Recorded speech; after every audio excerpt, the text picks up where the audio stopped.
Dragi prijatelji, evo me na Visu. I ovi prelepi ladoleži su me inspirisali da vam ispričam zen priču o ladoležu. U Japanu postoje ljudi koje zovu nacionalno živo blago Japana. To su umetnici života, u najširem smislu te reči. To su živi ljudi koji su samo po jedan u nekoj specifičnoj oblasti postali savršenstvo. Ali savršenstvo na jedan nesavršen način, što je nama, zapadnjacima, teško shvatljivo. Podržava se jednostavnost i prirodnost. Bilo da je to pravljenje unikatne grnčarije, jednostavnih, uvek različitih od trenutka do trenutka šolja za čaj. Bilo da je to umetnost pravljenja mača. Njih podržava vlada Japana na mnogo načina da bi preneli svoja znanja mlađima, da bi se njihova umetnost prenela dalje, u večnost. Jednom rečju podržava se lepota. A priča o ladoležu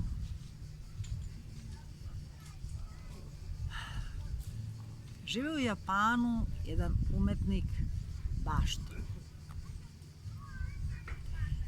Poželeo je da gaji samo ladolež. I taj ladolež je prekrivao sve kutke bašte, sve zidove, sve stočiće. Na svakom koraku je bio ladolež.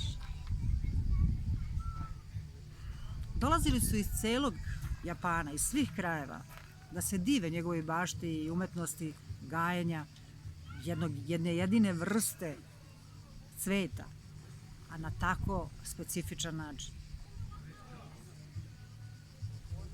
Došao je naravno i car za tako nešto i poželeo da vidi tu baštu sutra. Sutradan, kada je došao, sav ladolež iz bašte je bio posečen. Nigde ni jednog, ni na jednom stubu, ni na jednom zidu. Samo u centru bašte, na jednom malom stočiću, jedan jedini, najlepši cvet ladoleža. Kraj priče. Kako bi se ova priča mogla tumačiti? U slavu cara, poštujem vas toliko da sam hteo da podvučem vas kao jedan jedini prelep cvet za vas.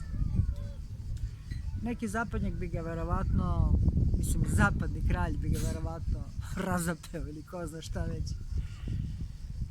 Jer mu je uskratio zadovoljstvo gledanja mnogo toga. U Japanu je često manje više i kod nas je, samo što moramo da naučimo da gledamo i na taj način. Naravno, ova priča ima mnogo tumačenja, ali jedno od možda najznačajnijih je da treba shvatiti da Japanac cara gleda kao produžetak Boga. Da on u njemu u stvari vidi i Boga i sebe. A da on na taj način pokazuje koliko je savršenstvo svega onoga što je Bog stvorio, a da je on samo jedan mali umetnik koji pokušava da podvuče i pokaže ono što je već davno stvoreno. A vi nađite svoje značenje priče.